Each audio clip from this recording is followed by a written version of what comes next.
അപ്പോൾ ഈ പ്രോഗ്രാം കണ്ടപ്പോൾ എനിക്ക് തോന്നി കുറേ നാടൻ തമാശകൾ പറയാൻ വേണ്ടിയിട്ടാണ്. ഞാൻ മലപ്പുറം ജില്ലക്കാരനാണ്. മലപ്പുറം ജില്ലയിൽ കുറ്റിപ്പുറത്തിനടുത്ത് തൃക്കണാപുരം എന്ന് പറയുന്ന ഗ്രാമത്തിലാണ് എൻ്റെ ജനനം. അപ്പോൾ ഞാൻ കാര്യം പറഞ്ഞു, ഞാൻ കല്യാണം കഴിച്ച ഒരാളാണ്. എൻ്റെ വൈഫ് സാബിറ എന്നാണ് പേര്. കല്യാണം കഴിച്ചിട്ട് അങ്ങനെ സ്വാഭാവികമായിട്ടും മാമന്മാരെ വീട്ടിലേക്കും അമ്മയുടെ വീട്ടിലേക്കൊക്കെ വിരുന്നുപോക്ക് നമുക്ക് സാധാരണ ആണല്ലോ. വീട്ടിലേക്ക് വിരുന്ന് ചെന്നപ്പോൾ ആ വീട്ടിൽ സാധാരണ ചെറിയ 3-4 ചെറിയ ചെക്കന്മാർ, മലപ്പുറം ഭാഷ പറയും കുറേ വികൃതി ചെക്കന്മാർ, കുരുത്തം കെട്ട ചെക്കന്മാർ 3-4 ഉണ്ട്. ഒരു 7 വയസ്സ് 6 വയസ്സ് 8 വയസ്സ് പ്രായമുണ്ട്. ചെന്ന ഉടനെ തന്നെ ഞാൻ ബൈക്ക് കൊണ്ട് നിർത്തിയ ഉടനെ തന്നെ ഒരുത്തൻ ഓടി വന്ന് ബൈക്കിൽ കയറിപ്പോട്ട് ഒരു ബൈക്കും സ്റ്റാൻഡ് കൂടെ കടകടകടച്ചൻ മറിഞ്ഞു വീണു. അവൻ്റെ കാലും സൈലൻസർ ചെറുതായിട്ട് പൊള്ളും ചെയ്തു. രണ്ടാമത്തെ ഒരുത്തൻ, ഞാൻ കല്യാണം കഴിഞ്ഞ ഉടനെയാണ്, അപ്പോൾ ഷൂ ഒക്കെ ഇട്ടാണ് വളരെ ഡീസൻ്റായിട്ടാണ് പോകുന്നത്.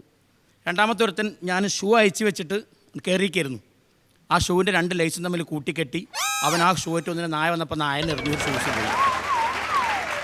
ആ സമയത്ത് കണ്ടോ മൂന്നാമത്തെ ഒരുത്തപ്പോൾ ആ പ്രദീപ് ഇരിക്കുന്ന പോലെ വളരെ സൈലൻ്റായിട്ട് ഒരാളിങ്ങനെ ജാതി ഇരുത്തിയിരിക്കുക. അപ്പോൾ ഞാൻ പറഞ്ഞു, എടാ ചെക്കന്മാർ നിങ്ങൾ എന്ത് പണിയാണ് കാണിക്കുന്നത്? നിങ്ങൾ വികൃതി കാണിക്കാൻ പാടുണ്ടോ? നിങ്ങൾ എന്താ കാണിക്കണം? ആ ചെക്ക ഇരിക്കുന്നുണ്ട്, ആ ചെക്കനെ പോലെ നിങ്ങൾക്ക് പാവായിട്ടിരുന്നാൽ എന്താ? ഒരു മനുഷ്യ കയറുമ്പോൾ ഇങ്ങനെ ചെയ്യാൻ പാടുണ്ടോ? നിങ്ങൾ കുട്ടികളെ നന്നാവേണ്ടേന്ന്. അപ്പോൾ അവൻ നീച്ച എന്താ പറഞ്ഞെന്നറിയോ? ഇക്ക് പനിച്ചിട്ട് വയ്യാട്ടാടെ പന്നിന്ന്. ആ ഇരിക്കുന്നവനാണ് ലോക തോൽവി അവനാ. അപ്പോൾ അമ്മായി സ്വാഭാവികമായിട്ട് ഓർലിക്സൊക്കെ ഒരു 4-5 ഗ്ലാസ്സിൽ ഓർലിക്സൊക്കെ കൊടുന്ന് വെച്ചിട്ടുണ്ട്. ഓർലിക്സ് നാടൻ കോഴിമുട്ട പുഴുങ്ങി, നല്ല നാടൻ കോഴിമുട്ട. ചിനിച്ചേട്ടൻ അറിയാലോ നാടൻ കോഴിമുട്ട പുഴുങ്ങാൻ ടേസ്റ്റ് എന്താ ടേസ്റ്റ്. ചെന്ന് ഓർലിക്സ് എടുത്തു. അപ്പോൾ ഈ പറയപ്പെട്ട ഒരുത്തൻ, ആ കുരുത്തം കിട്ടുന്നറിയില്ല, നേരത്തെ ചീത്ത പറഞ്ഞ ഒരുത്തൻ മെല്ലെ ഒരു ബൈക്ക് ഓടിക്കണം പോലെ ഓടി വന്നു, ഒരു കോഴിമുട്ട എടുത്തിട്ടും ഒറ്റ പോക്ക പോയി. അപ്പോൾ അതിൽ ബാക്കി 4 കോഴിമുട്ട ഉണ്ട്. അപ്പോൾ ഞാൻ പ്രതീക്ഷിച്ച് അത് ചെക്ക എടുത്തോട്ടെ പാവല്ലേ. അടുത്തത് ഞാൻ പറയടി, ആ ചെക്കൻ വരുമ്പോൾ ഒന്ന് കഴിക്കാൻ നോക്കിയിട്ടൊക്കെ വിശക്കുന്നുണ്ട്, വേഗം നോക്കിക്കോന്ന് പറഞ്ഞു. അപ്പോൾ അമ്മായികൾ വിചാരിച്ചെന്താണെന്നറിയോ? അമ്മായികൾ നിൽക്കണ കാരണം ഞാൻ കഴിക്കാത്ത നാണായിട്ടാണ്.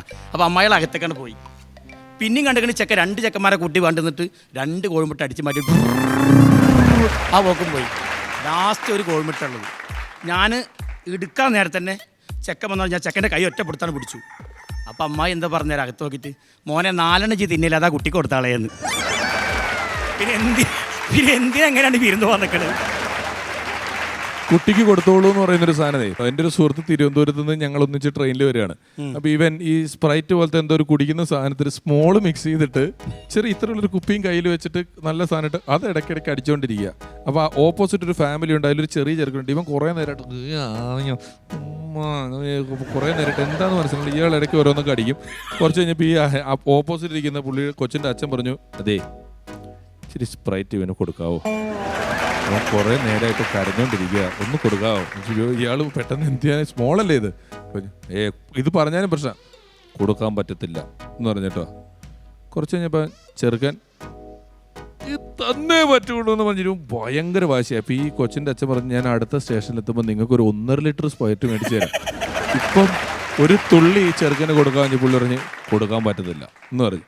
നീ ട്രെയിനിൽ ഇപ്പുറത്തിരുന്ന 4-5 പേരെ, തനിക്കൊക്കെ കണ്ണിച്ചോര ഉണ്ടോടോ, താനൊക്കെ ഒരു മനുഷ്യനാടോ, താനൊക്കെ ഇതുപോലെ കുഞ്ഞുങ്ങളായിട്ട് ജനിച്ച് വളർന്നല്ലേടോ എന്നൊക്കെ ചോദിച്ചിട്ട് ഇവനെ നിൽക്ക ഒറ്റപ്പെടുത്തിട്ട് കുറേ നേരമായപ്പോൾ ഇയാളെ ഒന്നും മിണ്ടാണ്ട് കേട്ടിരുന്നിട്ട് ജനലിൽ കൂടെ എറിഞ്ഞിട്ട് ആരും കുടിക്കേണ്ടത്.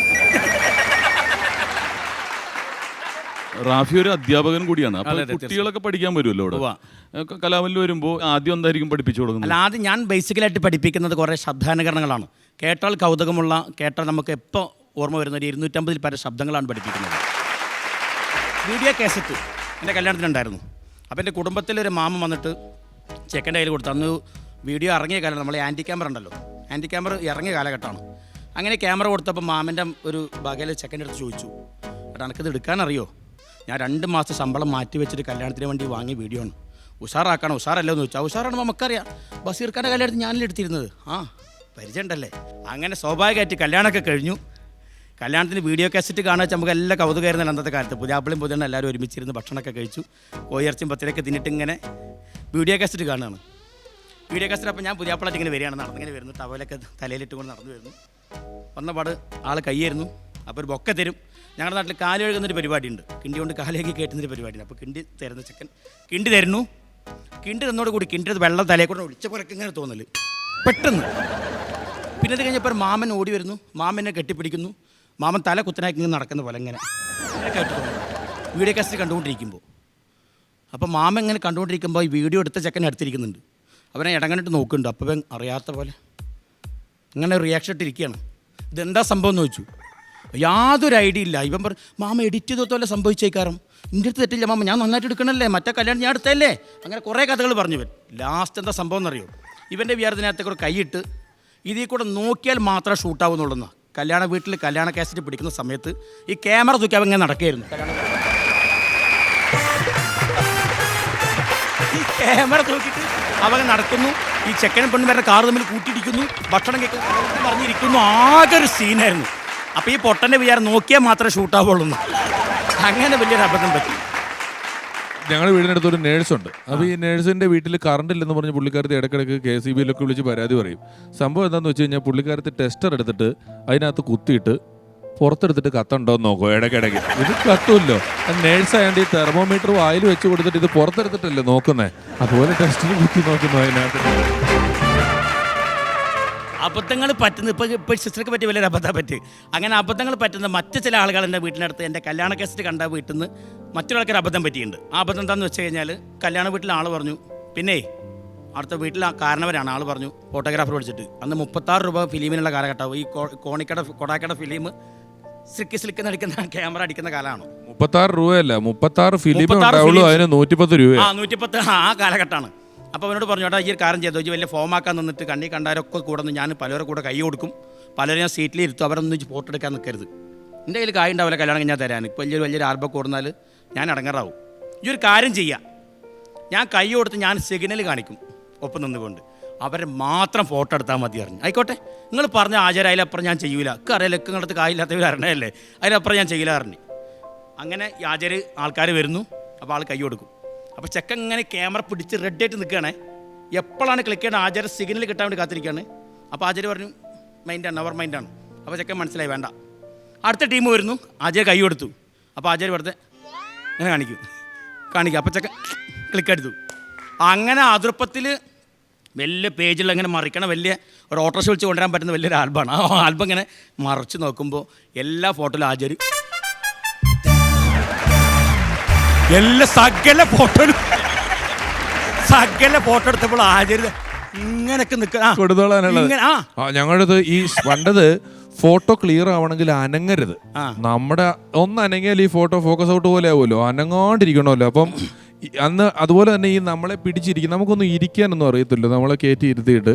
അപ്പോൾ ഒരു ഫോട്ടോ എടുപ്പെന്ന് പറയുന്നത് ഇപ്പോഴീ 3 മിനിറ്റ് കൊണ്ട് പാസ്പോർട്ട് കിട്ടുന്ന സമയമല്ലോ. അപ്പം ഇയാൾ വന്നിട്ട് ഒരു ഇരുത്തുണ്ട്, ഷർട്ടൊക്കെ വിളിച്ചിരുത്തി ലൈറ്റൊക്കെ വെച്ചിട്ട്. അപ്പോൾ ഞങ്ങളുടെ അടുത്തൊരു അപ്പാപ്പനെ കൊണ്ടുവന്നിട്ട് പുള്ളി അവിടെ ചെന്ന് നോക്കിയിട്ട് വന്നിട്ട് താടി ഇങ്ങനെ പിടിച്ചു വയ്ക്കും, ഇവിടെ തല ഇങ്ങനെ തട്ടി വയ്ക്കും, ഇത് ഇങ്ങോട്ടൊന്ന് തട്ടി വയ്ക്കും. അങ്ങനെ കൃത്യമായിട്ട് അനങ്ങല്ലേ എന്ന് പറഞ്ഞിട്ട് പുള്ളി ബാക്കിൽ പോയിട്ട് ഇതിനകത്തോട് നോക്കിയിട്ട് ഓക്കെ എടുക്കാൻ പോവാണേ, റെഡിയല്ലേ എന്ന് വിളി, റെഡിന്ന് അതിൽ ക്ലിക്ക് ചെയ്ത്. പിന്നെ എൻ്റെ അടുത്ത് ഷോ വിളിച്ചപ്പോൾ എൻ്റെ അടുത്ത് പ്രത്യേകം പറഞ്ഞിരുന്നു മാജിക്ക് ഇപ്പോൾ കുറച്ച് മാജിക്കൊക്കെ കാണിക്കാറുണ്ടല്ലോ യാത്രക്കൊക്കെ എൻ്റർടൈൻമെൻറ്റ് പോകുന്ന സമയത്ത്. അപ്പോൾ എൻ്റെ അടുത്ത് പറഞ്ഞു മാജിക്ക് കഴിയുന്നുണ്ടെങ്കിൽ സ്റ്റാൻഡപ്പ് മാജിക്ക് കഴിയുന്നത് ചെയ്യാൻ അടുത്ത് പറഞ്ഞിരുന്നു.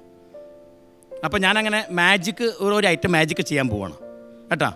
നിങ്ങൾക്ക് എല്ലാവർക്കും ഈ ഫ്രണ്ട് കൈ, ഈ വലത്തെ കൈ ഫ്രണ്ടിലേക്ക് പിടിച്ചാൽ എല്ലാവരും സ്പോട്ട് അല്ല വലത്തെ കൈ എല്ലാവരും ഫ്രണ്ടിലേക്ക് പിടിക്കണേ. ഓക്കെ, മാജിക്കാണേ.